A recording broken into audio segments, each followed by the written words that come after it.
Thank you for rounding up the posse and heading into Cowpuncher country. Click the subscribe button above so you don't miss a single upload. Chapter 1. Rip had never found a job he couldn't do. "I'll go," he said. There was a job to be done. Somebody had to go to do it. That much had been obvious ever since Stu Crawley had brought the bloody, battered, and barely alive Cap Jones into the cabin. Rip had never for a moment questioned that he was the man to do the job. Ever since he had seen Cap Jones and had heard his story, he had been thinking about the job to be done. There were two problems to be solved. One of them was how to do the job. The other was how to stay alive while he was doing it. A sawed-off shotgun solved the first problem. Boldness solved the second. "I'll go to Tascosa," Rip said, "and get our money back." He rose to his feet. Rip stood 6'2" in his bare feet. He was as strong as two ordinary men. Because he was stronger and maybe a shade smarter than most, he was something of a lone wolf. Having never found a job he couldn't do alone, he had never learned how to let anyone help him. Nor had he really learned the meaning of the word partner, even though he had three of them. Stu Crawley, Billy Carter, and Rip Campbell. You can do a job right alone, and still be alive afterwards if you're smart enough. But a time may come when you'll need help. His three partners watched him as he strode across the room and took the double-barrel sawed-off shotgun from the antler prongs on the wall. Opening the breech, he slipped 2 buckshot-loaded shells into the barrels, put 4 more shells into his pockets. He took 2 blankets from the empty bunk and wrapped them around the shotgun. Then, using slip knots, he tied both ends of the blankets with a piece of rope, slipped them over his back, the rope coming across his chest. The blankets looked like an ordinary bedding roll. A buffalo hunter, a wandering cowboy, even an outlaw riding the long trail might carry a bedroll like this. The shotgun in the blankets was completely concealed. His partners watched him in speculative silence. He took a box of .45 caliber pistol cartridges from the shelf over the fireplace and filled the empty loops in his pistol belt. He checked his gun, made certain that the barrel was perfectly clean and that the cylinder turned smoothly and easily. Then he stepped out the door.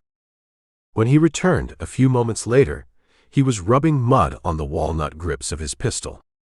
The mud was an artistic touch. He smeared it liberally on the handle of the gun, slid the pistol into its holster, looked at Cap lying on the bed. "What was the name of that gambler who held you up?" Cap tried to lift his bandaged head from the pillow. The effort was beyond his strength. His left arm was broken, and there was a slug through his right lung, both relics of the town of Tascosa. Cap Jones whispered, "He's a little man with a crooked nose. Where does he hang out?" "When I first saw him, he was playing for the house in the Mad Dog Saloon. I guess that's his hangout." "You sure he's the man?" "I'm dead certain of it. His first shot knocked me off my horse and broke my arm. He came out from behind the bushes, and I got a good look at him before he shot the second time. He's the man, all right." "And how much did he get?" $3,800. It was all in $20 gold pieces. That's the way the construction gang at Trinidad paid me when I delivered the steers to them." "Thanks," Rip said. He picked up his hat, turned toward the door. "Wait," Cap Jones whispered from the bed. Rip hesitated. "What is it?" "Wait until tomorrow," Cap Jones begged. "I'll have some of my strength back then. I'll go with you." Cap must have known that tomorrow might never come for him. He had been left for dead in the road, and his life still hung in the balance. In spite of this, he wanted to go to Tascosa with Rip. Jones' request startled him. More than that, it somehow sent a warm glow through the big man. Near death, Jones was still trying to help him. Rip appreciated the effort, but he shook his head. "Tomorrow may be too late, Cap," he said gently. "Thornton may be gone by then. I can't wait, Cap. I've got to go today." Then I'll go with you now. Jones tried to sit up in bed. Stu and Billy, sitting beside him, hastily but gently grabbed his shoulders. Jones thrust a foot over the edge of the bed. "No, Cap," Rip said. "I got us into this," Jones argued. "You can't help an ambush." Although Rip didn't say it, he had the feeling that anybody who ran into an ambush was not up on his toes. "But we need that money bad," Jones argued. "And I'll get it for us. I'm your partner. It's my right to help you." Rip shook his head. Jones tried to thrust his other foot over the edge of the bed. The effort was too much for him. He coughed heavily, his strength failed. Crawley and Carter hastily helped him to lie back down. Rip went quickly out of the cabin, closed the door behind him. He knew Cap was a hopeless fool for trying to help him in his present condition, but Jones' desire to help was a warm and friendly thing. There were 8 horses in the corral. Rip looked them over carefully. He knew that the man who rode a good horse into Tascosa was taking a chance of having it stolen if left unguarded for a moment. He put his rope on the sorriest-looking mount in the bunch, an animal so nearly worthless that even the lowest horse thief would not stoop to steal it. He was tightening the cinches on his heavy silver-mounted saddle when his 2 partners emerged from the cabin. He watched them walk toward him. Stu was thin and slender. His frosty blue eyes were as bright as ever, but the stoop of age was beginning to appear in his back. Crawley wasn't a young man any longer. He walked with the shuffling gait of a man who has spent much of his life in the saddle. Billy Carter was much younger and much bigger. Carter was as strong as a mule, but like that animal, he was also heavy and slow-moving. Neither an old man nor a slow-moving man would be able to help Rip in Tascosa. He waited until they came up to him. "We think we better go with you," Stu said bluntly. "That's right," Billy Carter nodded in agreement. "There ain't no law in Tascosa. There never has been. The town is a damn sight too tough for one man." "I'm not going to fight the town," Rip answered. "I'm going after one man." He swung into the saddle. "Rip?" Crawley said sharply. "I can do the job," Rip said. "You 2 stay here and take care of Cap." Touching his pony's flank with a spur, he rode away. His 2 partners watched him in silence. Hard riding would get him to Tascosa by night. He wanted to reach his destination just after dark. Tall and lean, Rip had an easy seat in the saddle. Born in Missouri, he had come west when he was barely 16, following the growing tide of migration that was flowing into Texas after the Civil War. He had been successively a horse wrangler with the trail herds, then a regular hand, then a segundo, then, always moving up, he had been a full trail boss taking herds into Dodge. Extension of the rail lines westward, construction at this time had reached Trinidad, Colorado. 10 days' ride to the north had ended the cattle drives to Dodge.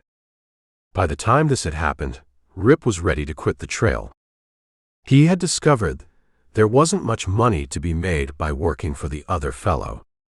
The money lay in owning cows, not in taking care of cattle owned by somebody else. Rip knew cattle. He had saved his salary. Using the money he had saved, he had gone into partnership with Crawley, Carter, and Jones. They operated under the Z brand. Although it had been started on a shoestring, the Z brand gave every prospect of being a profitable venture. The 4 men knew cattle, his 3 partners had range savvy, and they were willing to work. Cap Jones had taken the first bunch of Z cattle north and sold them to the railroad construction gangs near Trinidad. It was a small bunch of steers, but the $3,800 he had received for the beef represented the first income of the Z brand. That money would keep the 4 partners going. Without it, they would also be going bust.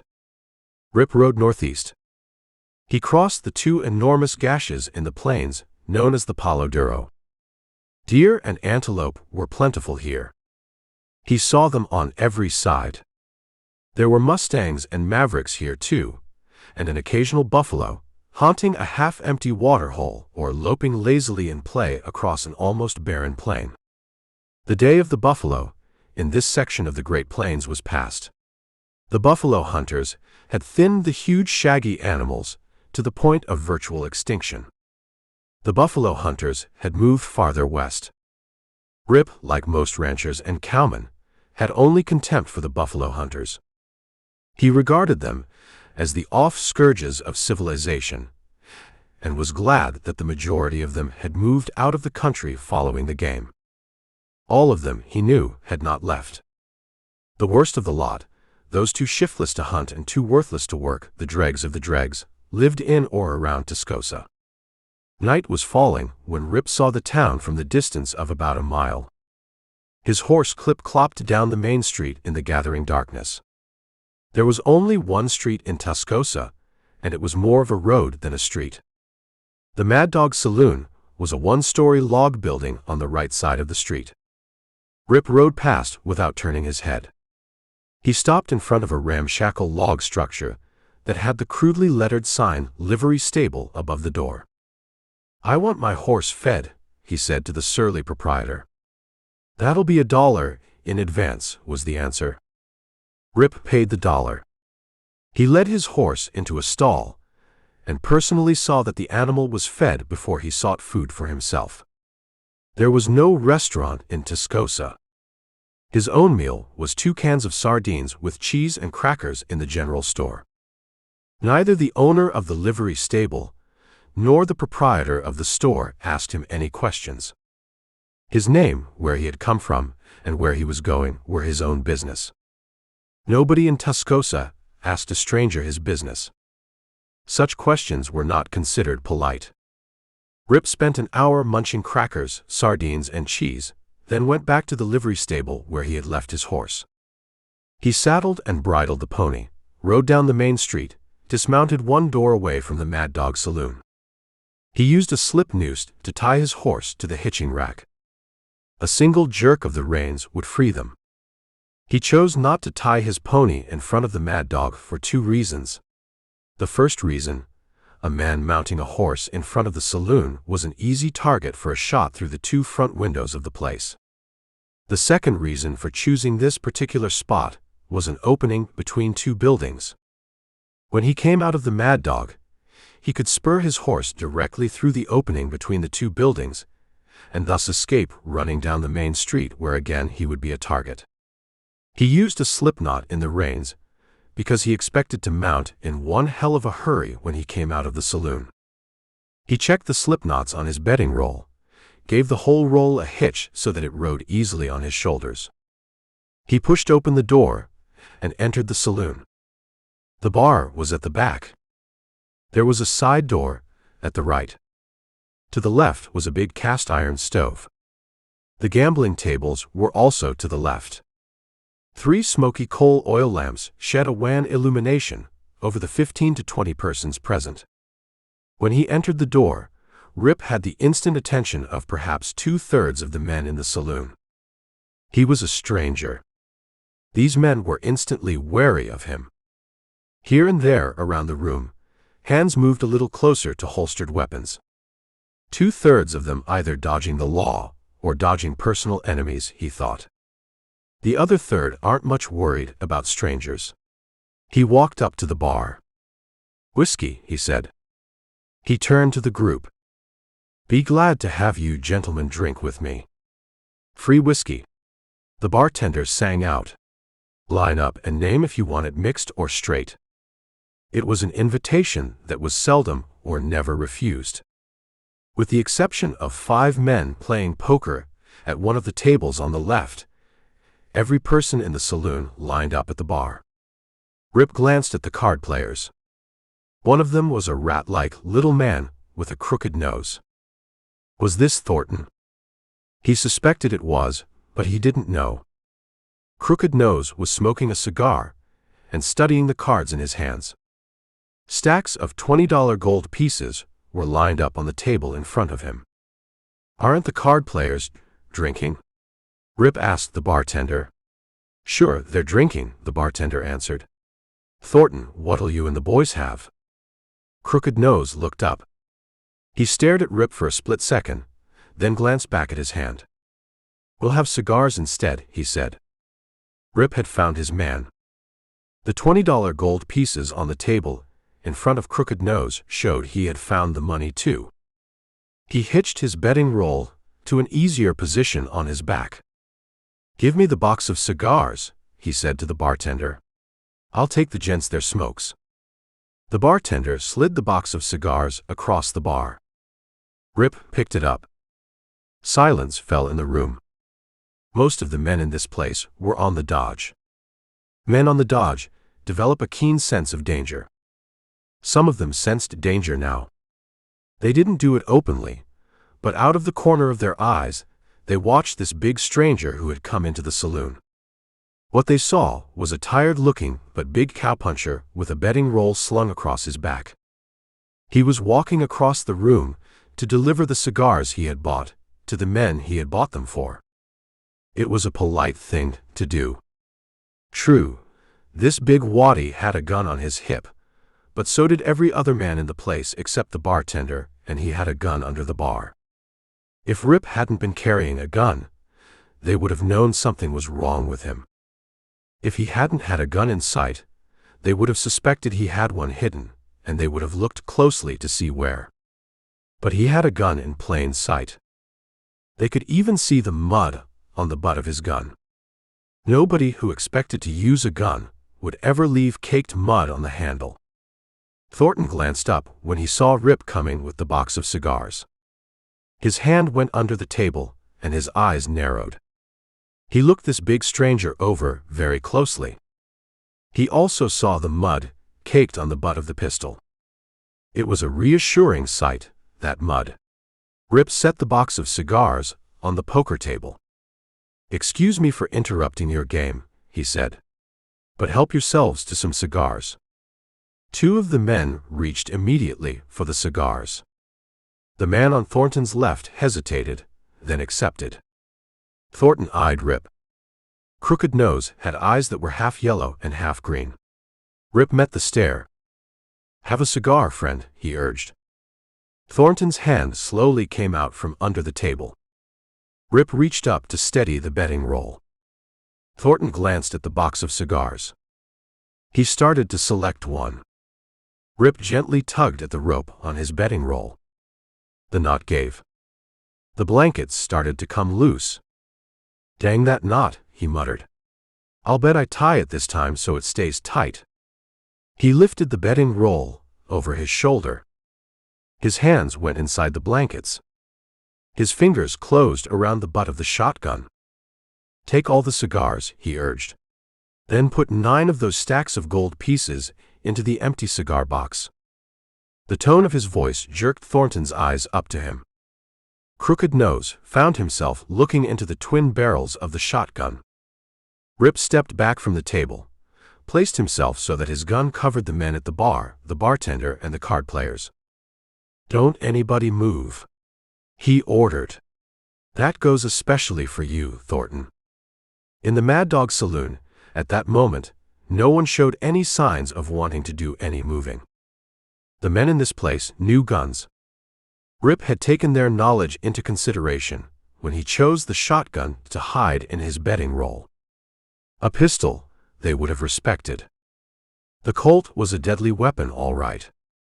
A Colt would have held them motionless for a minute, maybe 2 minutes. At the end of that time, out of 15 to 20 desperate men, somebody would have figured he could take a chance on a Colt. Somebody would have gambled on a 6-gun. The men in this saloon knew better than to try to gamble with a shotgun. When they saw the shotgun in Rip's hands, they froze where they were standing. "I got business with only one man in this saloon," Rip said. "If nobody else moves, nobody else is going to get hurt. Stun them for a second with the shotgun. Then tell them he wanted only one man. That would keep the pack off him. That would keep some desperate man from making a break. You, Thornton." Crooked Nose wet thin lips with the tip of his tongue. His yellow eyes were unwavering in their stare. "Have you got 20 gold pieces in each of those stacks in front of you?" Rip asked. Thornton nodded slowly. Then put 9 stacks in that cigar box. Crooked Nose was surprised. If Rip had said to put all the gold pieces in front of him into the cigar box, he would have understood what was happening. This would have been just a hold-up. But when the big cowpuncher demanded 9 stacks, it surprised a question out of him. Why 9 stacks? That's what you took off my partner yesterday, Rip answered. That's what I'm taking back tonight. Your partner. Sudden understanding glinted in Thornton's eyes. But you left him for dead, didn't you? Rip answered. Anyhow, that's what you thought. Start dumping gold into that cigar box, you tin-horn gambler, before I blow your guts all over this saloon and take the money out of your hide. When he wanted to use it, Rip had an edge on his voice that would curl the hide on a 3-year-old steer. He used it now. There was sudden death in that voice. There was boiling anger in it. Here was the man who had bushwhacked Cap Jones, left him for dead in the road. Rip's finger itched on the trigger of his gun when he thought about Cap. Thornton heard the tones of sudden death in Rip's voice. He hastily dumped 9 stacks of gold pieces into the cigar box. Listening to that voice, looking at that shotgun, only a crazy fool would have done anything else. Toss one of them to the barkeep to pay for the drinks and the cigars, Rip ordered. The hot edge of his anger was cooling a little. He was beginning to think about getting away. Lifting the now heavy cigar box from the table, he stuffed it inside his shirt. Keeping his back to the wall and his eyes on the crowd, he moved toward the door. Reaching behind him, he lifted the latch with his left hand, opened the door. He stepped outside. A stampede started inside the saloon.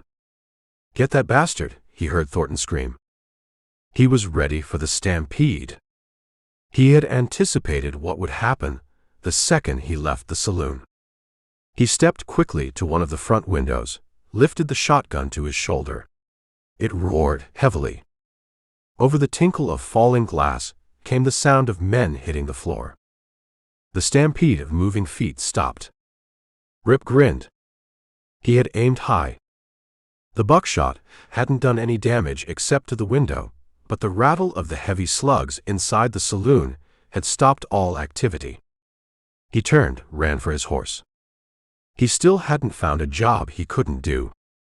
This had been easy. All he had needed was a shotgun and boldness. He found the hitching rack where he had tied his horse, reached for the reins. He didn't find them. For a second, he fumbled in the darkness. Then he realized his horse was gone.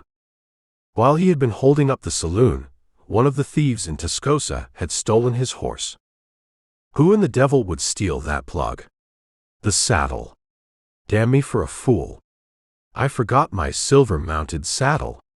They stole the horse for the saddle.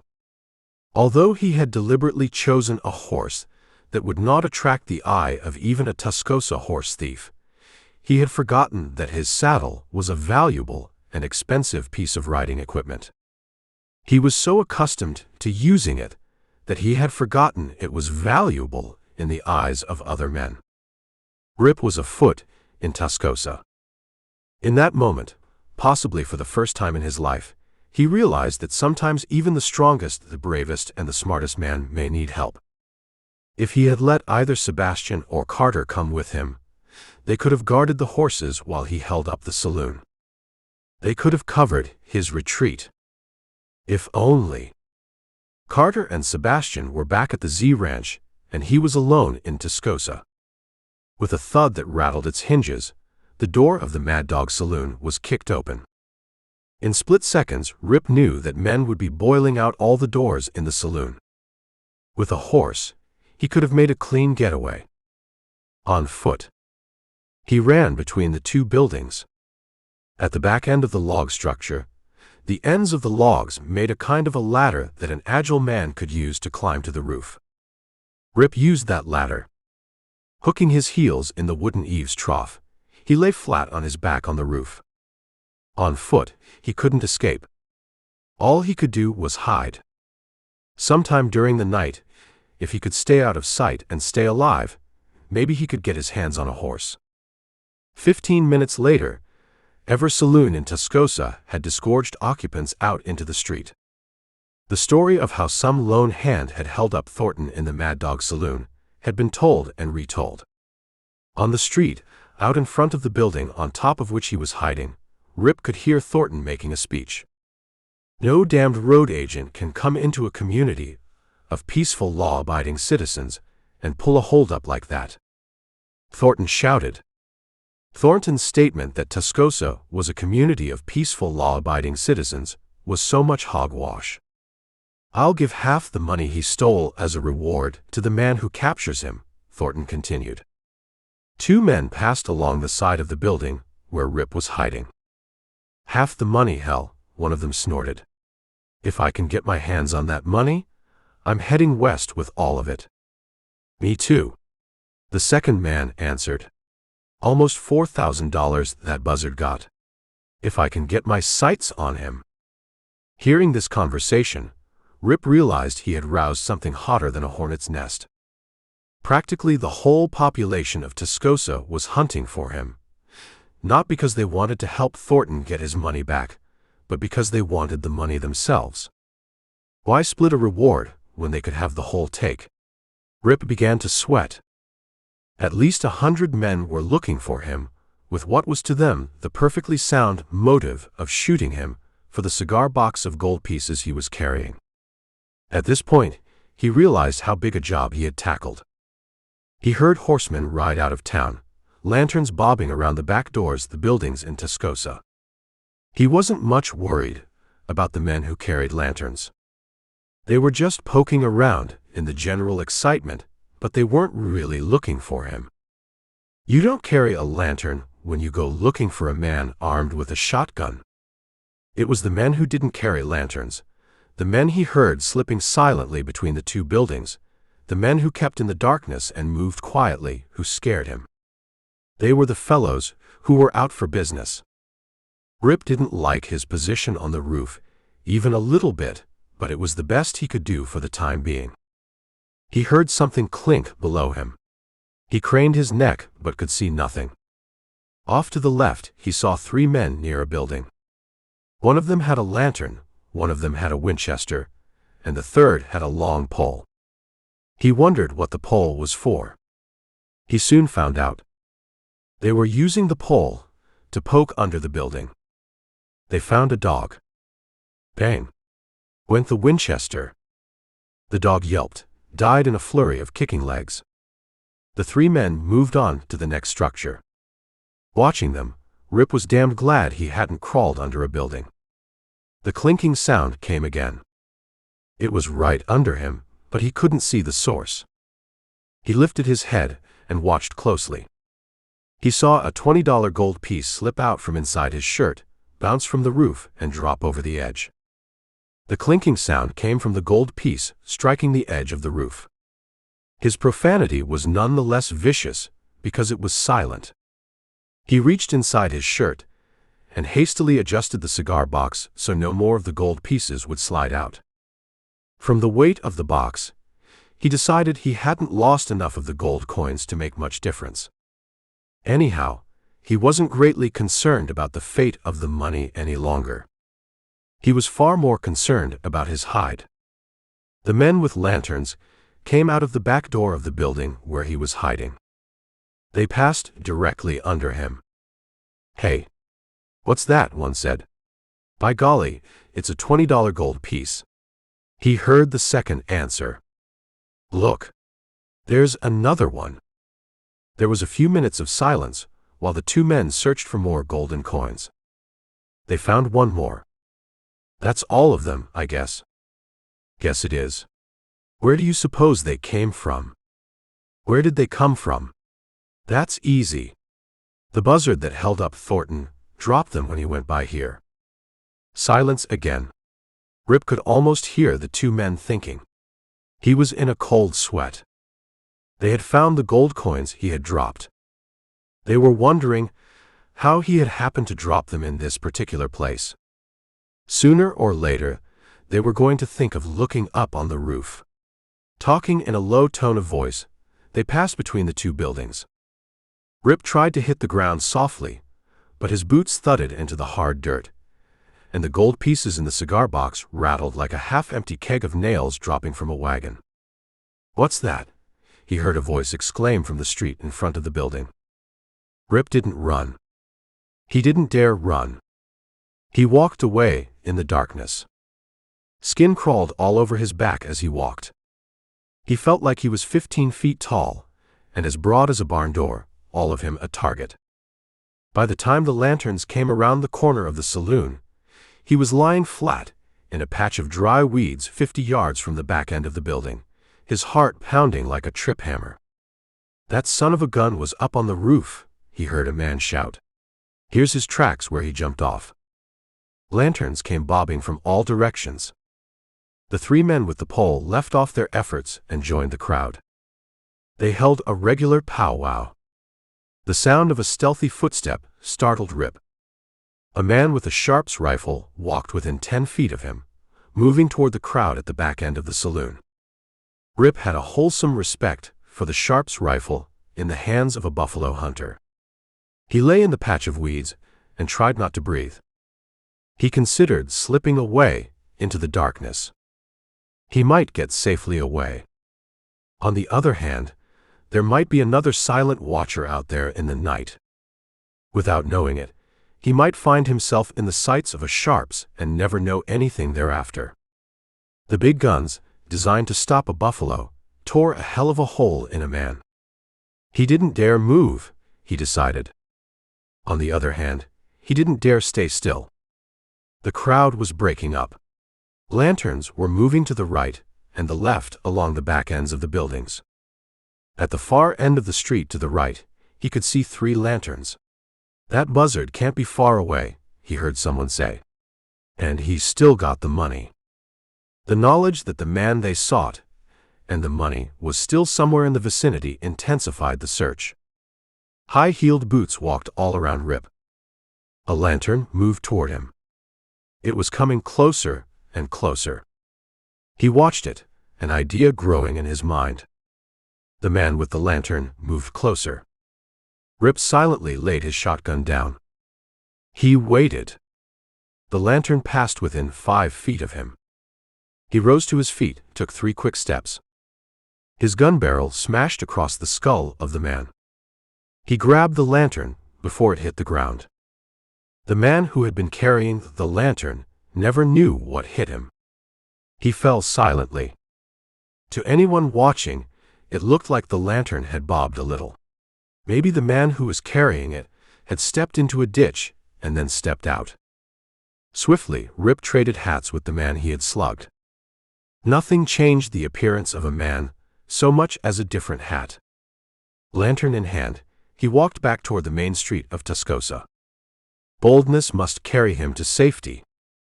His shotgun, he left where it was lying. Any man carrying a shotgun would automatically be an object of suspicion. A hat, a lantern, and boldness against the ruffians of Tascosa. "Seen anything?" a man asked him as he stepped out on the main street. "I ain't seen a thing," Rip answered, shaking his head. "It beats the hell out of me where that buzzard went." "Seen anything of Thornton?" "He was going back to the Mad Dog the last time I saw him." "Guess I'll find him there," Rip said. He didn't want Thornton. Crooked Nose was the last man on earth he wanted to see. But if he used a familiar name, he would seem to be a resident of Tascosa. Thornton was the only man he knew in the fierce little town. He walked down the street. Again, he felt 15 feet tall and as broad as a barn door, all of him target. The man who had asked him if he had seen anything paid no further attention to him. The search for him was continuing. Knots of men were talking in the street. The roof of every building was being inspected. The 3 men with the long pole were again at work poking under each building. Rip walked down the street.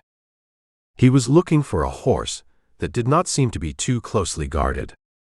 Outlined against lanterns far down the street, he saw 3 horses tied to a hitching rack in front of a saloon. He passed the Mad Dog Saloon. Thornton was standing in the front door. "Hey you!" Crooked Nose called out. "What do you want?" Rip gruffly answered. "I want to borrow your lantern for a minute." "Go hunt up your own lantern," Rip answered. "I got use for this one." He kept on walking. Thornton swore at him. Glancing back over his shoulder, he saw the gambler turn around and walk back into the saloon. The feeling of being 15 feet tall disappeared. If the lantern, the hat, and boldness had fooled Thornton, they would fool anybody. 5 minutes later, he had blown out the lantern, left it sitting on the ground, had stolen a horse, and was riding out of town on the main street. Only iron-nerved self-control kept him from putting spurs into the pony's flanks. He held the horse to a trot. The men he passed on the street glanced casually at him, then went on with their search for the road agent who had held up Thornton. They weren't looking for a man riding a pony at a slow trot down the main street of Tascosa. The $20 gold pieces, jingling softly in the cigar box inside Rip's shirt, told him that he still hadn't found a job he couldn't do. For a time, it had looked tough. For a time, he had thought he was a goner, but all he had needed was intelligence and boldness. That was all anyone ever needed. When he passed the last house of Tascosa, he put spurs to his horse and began to gallop. He didn't see the two men on horseback beside the road. They were completely hidden in the darkness. He didn't know they were within miles of him. As soon as they heard his horse, one of them began to swing a rope. He went past them at a gallop. The thrown loop leapt after him. He never did see the rope, but he heard it hiss through the air and knew instantly what it was. He ducked low in the saddle. The rope was already around his shoulders. He yanked back on the bridle reins, grabbed with the other hand at the rope. The yank on the reins slowed his pony, saved his life. But he didn't have time to throw off the rope. He was pulled back and out of the saddle. He had the sensation of sliding and falling. He hit the ground with a jar that knocked him unconscious. "Is that the bastard?" he heard a voice say. It was a thin, faraway voice. "I don't know yet," a second gruffer, closer voice said. "Well, hurry up and find out," the thin voice spoke. "There's somebody coming." "I'm looking as fast as I can," the gruff voice answered. Rip was aware that rough hands were going over his body. He was lying face down in the road. His nose, his mouth, and his eyes were full of sand. He gasped for breath, blew sand out of his nostrils. "Hello," the gruff voice said. "This Jasper is waking up." "Then shoot him," the thin voice said. "But find the money, and be quick about it. I hear horses." "Let them come," the gruff voice said. Rip abruptly stopped trying to regain consciousness. He let himself lie limp. He didn't have enough strength to make a fight. There was bitterness in his mind. He had been ambushed just as Cap Jones had been ambushed. He had thought that only a weakling let himself be ambushed. He was turned over. Hands poked around inside his coat. He didn't dare move. He wasn't able to fight. If he even revealed he was alive, he would be shot. A match flared. Rip kept his eyes closed. "There's $20 gold pieces scattered to hell and gone here in the road," the gruff voice exclaimed. "Come and help me pick them up." "I'm coming. But we got to hurry." Saddle leather creaked. A frantic search began in the sandy road. His fall had smashed the cigar box and had scattered golden coins everywhere. He could hear the two men swearing and scratching in the sand. He could also hear the clip-clop of trotting horses coming nearer and nearer. "Them ponies is getting awful close," the thin voice said. "What the hell of it? We found him. I'd like to see anybody else cut themselves in on him." The search continued. The horses clip-clopped to a stop. "What's going on here?" one of the riders asked. "Burn the wind, you two," the gruff voice snarled. "We found him." Nobody else is going to cut in on him. Wouldn't think of it, the rider answered. Come on, Billy. We'll not disturb these two gentlemen. Rip blew sand out of his mouth. Stew, he croaked.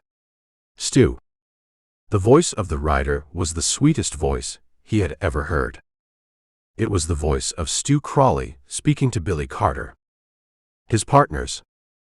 For the first time in his life, he fully realized the meaning of the word partner. There was a split second of silence after he spoke. Rip vaguely saw his two captors stand up. They were dim and indistinct figures reaching for their guns. Stu Crawley shot first. Billy Carter shot later.